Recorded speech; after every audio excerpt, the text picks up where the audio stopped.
Olá, graça e paz. Essa é a 45ª semana da nossa jornada de leitura bíblica. Nesta semana, as nossas leituras vão no primeiro livro das Crônicas, do capítulo 15 até o 22. Nesse trecho, nós vamos avançar mais um pouco, cobrindo aí um bom período do reinado de Davi. No capítulo 15, ele traz a Arca da Aliança para Jerusalém, um evento importante aí que estava sendo aguardado pelo povo desde lá o primeiro livro de Samuel, né? Quando ainda na época do sumo sacerdote Eli, essa arca é perdida, inclusive pelos seus filhos, né? Filhos de Belial lá, e desde então o povo está sem a presença de Deus que era significada na arca. Finalmente, Davi, na sua segunda tentativa, consegue trazê-la para Jerusalém. No capítulo 16, ele organiza a celebração, né, essa comemoração da volta da arca, da chegada da arca, e escreve um salmo. Né, o salmo de Davi está ali registrado no capítulo 16. No capítulo 17, Deus proíbe Davi de construir o templo, porque esse é o primeiro sentimento que ele tem. Eu trouxe a arca, eu já tenho minha casa, eu preciso colocar uma casa, eu preciso fazer uma casa para Deus para colocá-lo, né? A aliança, a arca da aliança representando a presença de Deus, precisava de uma casa também. Deus então proíbe, porque ele é um homem de guerras, um homem de sangue, mas o autoriza a fazer os preparativos, né, para que o templo possa ser levantado posteriormente. No capítulo 17 ainda, Deus faz uma aliança com Davi e promete a ele uma dinastia perpétua, uma dinastia eterna, né? Um descendente que vai assentar-se no trono e dali não sairá mais. Capítulos 18, 19 e 20 são relatos de vitórias do exército de Davi, né? Então há um registro dos seus chefes de equipe, há um registro ali de novos gigantes que são derrotados, né? Homens mais ou menos ali da estatura de Golias, são derrotados pelos seus generais, pelos seus capitães. Está tudo ali do capítulo 18 até o 20. No capítulo 21, um evento bastante importante, que Davi faz um recenseamento do povo, e esse recenseamento desagrada a Deus. Davi é castigado, na verdade o povo é castigado por causa de Davi, e Davi se arrepende, no capítulo 21. E no capítulo 22, terminamos as nossas leituras da semana, com Davi fazendo os preparativos que Deus autorizou a fazer, para que seu filho Salomão possa edificar o templo mais à frente. Meus destaques dessa semana são, em primeiro lugar, o significado das vitórias militares de Davi. Né? Em primeiro lugar, as vitórias de Davi significam que Deus está cumprindo a sua aliança feita com Abraão. Deus tirou Abraão lá da terra de Ur, né, dos caldeus, e o trouxe àquela terra prometida, com a seguinte promessa: você vai receber, a sua descendência vai receber toda essa terra que você percorrer, de norte a sul, de leste a oeste. Você percorreu aqui, é seu, é da sua descendência. E, depois de séculos, Deus trouxe esse povo e os colocou ali para morar, mas ainda há muitos povos vivendo naquela região, né? Os filisteus, os amorreus, todos aí que vão ser relatados lá nos capítulos que falam das vitórias de Davi. São povos que estão ali indevidamente. Por quê? Porque aquela terra Deus deu para os judeus, Deus deu para Israel. Então agora, quando Davi vai expulsando esses povos, ou pelo menos dominando-os, ele está cumprindo a promessa de Deus para Abraão e, portanto, Deus está mostrando a sua fidelidade à promessa a Abraão, feita quase 1000 anos antes aí, né?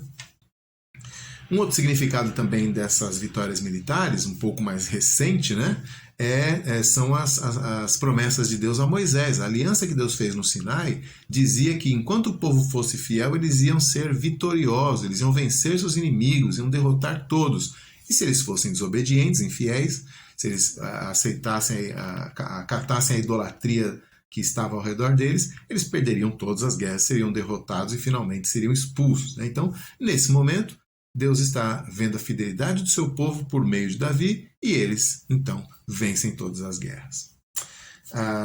Um outro destaque também, e aí você imagina o quanto era importante essa mensagem para o público original a quem o nosso autor está escrevendo. Nós vimos no primeiro vídeo sobre Crônicas que nós não sabemos quem escreveu Crônicas, mas sabemos a época. Sabemos que ele escreveu ali por volta do retorno do exílio. Então, imagine que valiosa era essa mensagem de que Deus é fiel às suas promessas a Abraão e a Moisés para o povo que está retornando do exílio, né? Então, eles foram para o exílio por quê? Por causa da desobediência. Se eles voltando fossem obedientes, o Deus da promessa estaria com eles, né? Eles venceriam suas guerras, eles venceriam seus inimigos, eles conquistariam novamente sua terra. Essa era a mensagem, né? Eles precisavam ser lembrados dessas promessas. Um segundo destaque é que Moisés também realizou um recenseamento, né? O livro de Números é o registro desse recenseamento e ali não teve problema nenhum. Mas aqui há um grande problema, né? Davi é castigado por Deus, né? O povo de Davi é castigado por Deus. E aí nós ficamos nos perguntando, mas por que Moisés pôde fazer um recenseamento e Davi não, né? Bom, provavelmente é uma questão de coração, né? Deus viu no coração de Davi algo que não estava no coração de Moisés. Quando Deus ordenou a Moisés para fazer o recenseamento, Moisés o fez com humildade no coração e possivelmente Davi o fez com soberba, né? Para que se fazia o recenseamento naquela época? 2 motivos. 1, militar, saber quantos soldados você tem, qual o tamanho do seu exército. 2, financeiro, fiscal, né? Saber quanto você vai arrecadar. Você tem que saber quem é que vai te pagar impostos, né? Qual é o tamanho das terras, quem está produzindo. Então, tanto num lado quanto no outro, Davi queria saber qual era o tamanho do seu poder, né? Seu alcance. Ele estava provavelmente com o coração ensoberbecido pelas vitórias que Deus estava dando a ele, né? E aparentemente há um agravo aí, porque ele quis contar até a tribo de Levi. Né? O seu encarregado lá é que não conta a tribo de Levi, porque a tribo de Levi era aquela tribo diferenciada que não entrava em guerra e não pagava impostos. Por quê? Eles eram os encarregados do templo, né? Eles eram os encarregados do tabernáculo antes, eles eram encarregados da adoração. Então eles viviam dos dízimos e, portanto, não pagavam impostos e não entravam em guerra. Então, quando ele manda contar até a tribo de Levi, a gente imagina então que realmente ele estava passando dos limites e Deus, que conhece o coração do homem, o poda ali mesmo. Um último destaque é aquilo que eu falei num outro vídeo a respeito da leitura comparada. Eu sei que talvez fique difícil a gente ficar lendo os 2 livros ao mesmo tempo, mas é muito interessante nós notarmos as diferenças, as divergências entre o que o cronista está contando e entre o que os escritores de 1º e 2º Samuel ou 1º e 2º Reis contaram. Por exemplo, na nossa leitura, no capítulo 21, começa assim: Satanás se levantou contra Israel e incitou Davi a fazer o censo.